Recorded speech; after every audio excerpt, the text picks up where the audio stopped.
Pour sa première commémoration des attentats de Paris de 2015, le président a choisi la sobriété.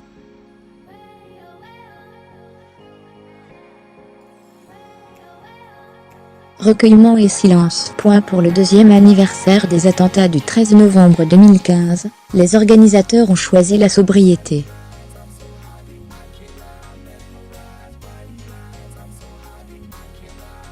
L'hommage est scandé par des dépôts de gerbes sur les lieux des tueries. Saint-Denis, les terrasses de café des 10e et 11e arrondissements de Paris, la salle de spectacle du Bataclan.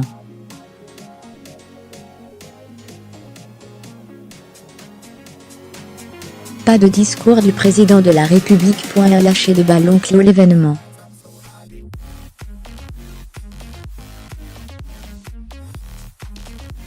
Les invités de haut rang sont volontairement peu nombreux, l'ex-chef de l'État François Hollande, Manuel Valls et Bernard Cazeneuve.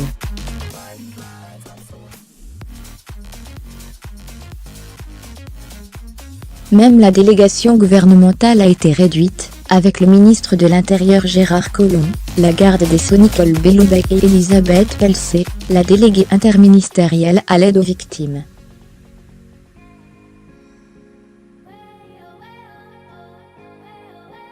Cette commémoration revêt une importance particulière pour l'exécutif, alors que vient d'être levé l'état d'urgence, déclenché en novembre 2015.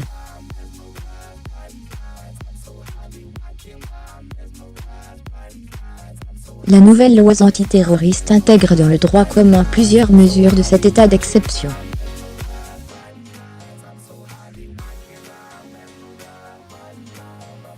Il s'agit maintenant de rassurer les Français sur ce retour à la normale. Des moyens importants ont été engagés dans le renseignement, dans la remontée de l'information sensible, dans la présence policière, les nouvelles technologies, la coopération européenne, souligne Gérard Collomb dans le journal du dimanche.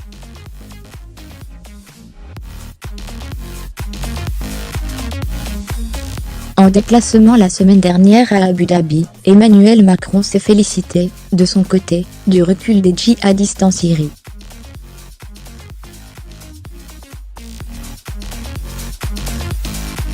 Nous avons gagné à Raqqa, et les prochaines semaines et les prochains mois nous permettront, je le crois profondément, de gagner complètement sur le plan militaire dans la zone irako-syrienne, a-t-il lancé sur la base française installée dans le Golfe, où stationnent 700 hommes.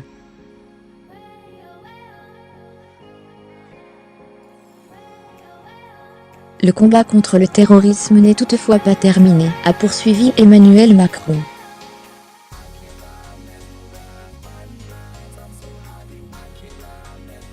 D'ailleurs, à l'Élysée, la task force anti-Daesh promise pendant la présidentielle s'agrandit.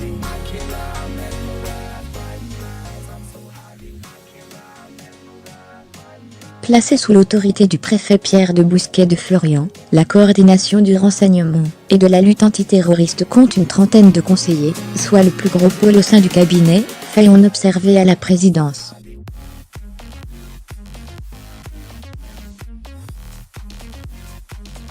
Ce service destiné à analyser les informations sensibles des différents services de renseignement quitte ses bureaux de la rue de l'Élysée pour s'installer dans une autre annexe du palais, avenue de Marigny.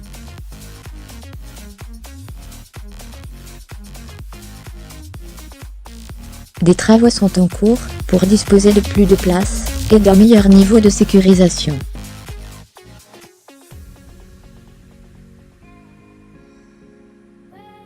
Fermez les guillemets. Par ailleurs, un comité interministériel d'aide aux victimes s'est tenu vendredi dernier.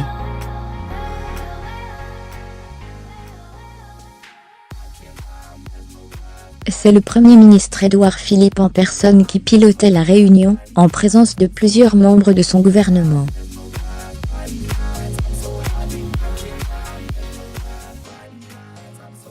Il s'agissait de rassurer les associations, qui s'étaient émues au printemps de la disparition du secrétariat d'État à l'aide aux victimes.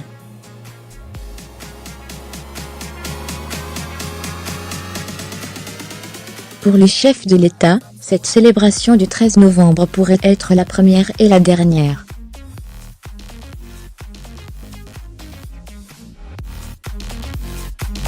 L'Élysée a, en effet, prévenu les associations de victimes. L'an prochain, l'État devrait être représenté par le Premier ministre.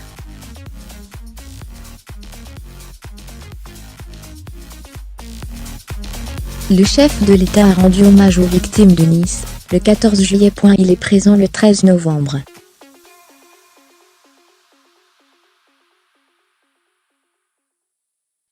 Mais il ne veut pas s'enfermer dans la commémoration permanente, glisse un proche du président de la République.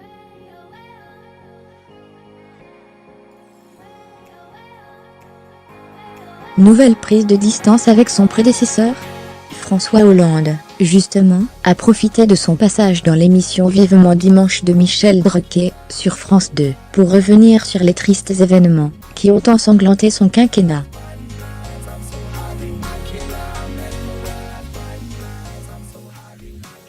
Au passage, il en a profité pour se rappeler aux bons souvenirs de la classe politique, en confiant « Aujourd'hui, j'ai moins la pression, et je n'ai plus la contrainte, mais je reste attentif à tout ».